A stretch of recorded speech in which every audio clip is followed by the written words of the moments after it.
On July 8, 2014, around mid-morning, Dr. Kosta Kostov was working his shift as the on-duty physician at Varna Airport in Bulgaria. It was a quiet day, the kind of routine shift where you mostly deal with travelers who need minor medical clearances before boarding their flights. When a young German man walked into his office that morning, Dr. Kostov could immediately tell something was wrong. The man, who identified himself as Lars Mittank, seemed extremely nervous and agitated. He was there to get medical clearance to fly home to Germany after having sustained an ear injury a few days earlier. Dr. Kostov examined him and told him he was cleared to fly. But Lars didn't leave. He just sat there in the office, trembling, asking questions about his medication over and over. And then, in the middle of their conversation, a construction worker entered the office. The airport was undergoing renovations at the time, and workers moved in and out of different areas throughout the day. It was completely routine. But when that construction worker stepped into the room, Lars Mittank suddenly jumped to his feet and started shouting, "I don't want to die here! I have to get out of here!" And then he ran. He bolted out of the doctor's office and sprinted through the airport terminal. Dr. Kostov stood there stunned, having no idea what had just happened or why this young man had suddenly panicked and fled. But before we dive into today's story, if you enjoy mysterious disappearances and bizarre unsolved cases told through detailed narrative storytelling, then you're in exactly the right place. Because that's what I specialize in, and I post new stories 3 to 4 times every week. So if that interests you, please hit that like button and also subscribe and turn on notifications so you don't miss future uploads. All right, let's get into today's story, which takes place in Bulgaria in the summer of 2014. Lars Joachim Mittank was a 28-year-old man from Itzehoe, a town in northern Germany. He worked as an engineer at a power plant and lived a completely normal, stable life. He had friends, a girlfriend, a good relationship with his mother Sandra, and no history of mental illness or erratic behavior.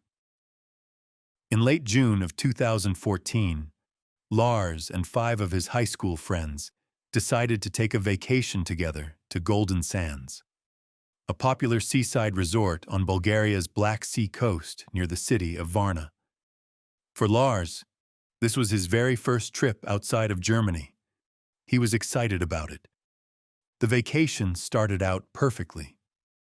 Lars and his friends spent their days relaxing on the beach, swimming in the pool, playing football, going to clubs at night. One of his friends, Paul Roman, would later tell German television that the week went by really fast, and Lars seemed completely normal. He was relaxed, in a good mood, just having fun with his buddies. Another friend, Tim Schult, did notice that Lars wasn't eating very much during the trip. He'd only have a small bowl of soup or a small salad at meals. But other than that, nothing seemed unusual about Lars's behavior. That was about to change. On July 6, 2014, the night before the group was scheduled to fly back to Germany, Lars and his friends went to a local bar. At some point during the evening, Lars got into an argument with some other German tourists. The disagreement was about football. Lars was a passionate fan of Werder Bremen, and these other tourists were Bayern Munich supporters. The two clubs are rivals in the Bundesliga, Germany's top football league, and apparently the argument got heated. Later that night, Lars separated from his friends. They went back to the hotel, but Lars didn't come with them. They didn't see him for the rest of the night. The next morning, when Lars finally returned to the resort, he told his friends something disturbing. He said he'd been beaten up. Different friends would later give slightly different versions of what Lars told them, But the general story was that either the Bayern Munich fans themselves or some local men they had hired had attacked him. Lars said he'd been punched in the face multiple times. His friends could see that he was injured.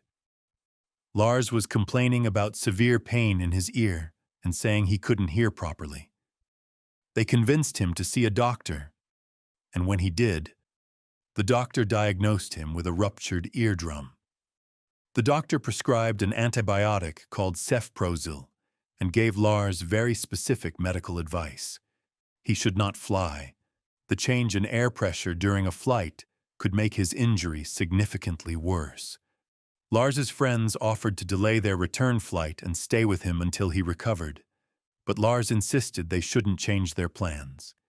He'd just get a later flight once his ear healed up. So on July 7th, Lars's 5 friends flew back to Germany as scheduled, and Lars checked into a hotel called Color Varna, which was located near the airport.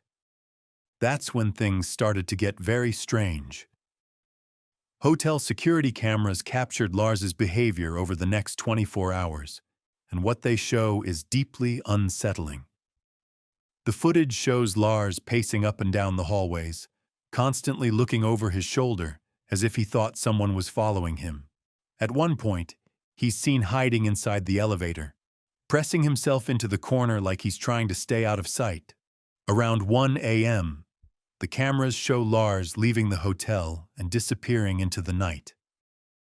Hours later, he returns, but there's no explanation for where he went or what he was doing. During this time, Lars called his mother Sandra multiple times. In these phone calls, he was whispering urgently, telling her that people were trying to rob him or kill him. His mother would later recall that she could hear his heart pounding over the phone, and she could tell her son was terrified. Lars asked his mother to cancel his credit cards. He told her he was hiding. Sandra was alarmed by these calls, but she didn't know what to make of them or what she should do. On the morning of July 8th, Lars texted his mother to let her know he was heading to the airport to finally fly home. Security footage from Varna Airport shows Lars entering the terminal that morning. He was wearing a bright yellow t-shirt and shorts, and he was carrying his large backpack with all his belongings. The cameras show him walking through the terminal and at one point going into the bathroom. When he emerges from the bathroom a short time later, he's no longer carrying his backpack. He's left it behind. Lars then made his way to the airport medical office to get the required clearance to fly with his ear injury. That's where he met Dr. Kostov. And that brings us back to the beginning of our story. Dr. Kostov examined Lars and told him he was medically cleared to fly. But Lars seemed extremely nervous and kept asking questions about the medication he was supposed to be taking for his ear. And then the construction worker walked into the office, and Lars absolutely panicked. What happened next was captured on multiple airport security cameras, and the footage would eventually be uploaded to YouTube, where it would be viewed more than 16 million times, earning Lars Mittank the unofficial title of the most famous missing person on YouTube. The security cameras show Lars sprinting through the airport terminal at full speed. He's not carrying anything. No backpack, no wallet, no phone, no passport. He runs past other travelers, past airport staff, heading straight for the exit. The cameras outside show Lars bursting through the airport doors and running across the parking lot. He vaults over a fence and then disappears into a field of tall sunflowers that bordered the airport property. Beyond that field was dense forest. That was the last confirmed sighting of Lars Mittank. He has never been seen again. Immediately after Lars fled the airport, Bulgarian authorities and German investigators launched a massive search operation. They used helicopters, search dogs, and hundreds of local volunteers to comb through the forest and surrounding areas. But they found absolutely nothing. No trace of Lars, no clothing, no belongings, No evidence that he'd been in that forest at all. It was as if he had simply vanished into thin air. In the years since his disappearance, there have been hundreds of reported sightings of Lars from all over the world.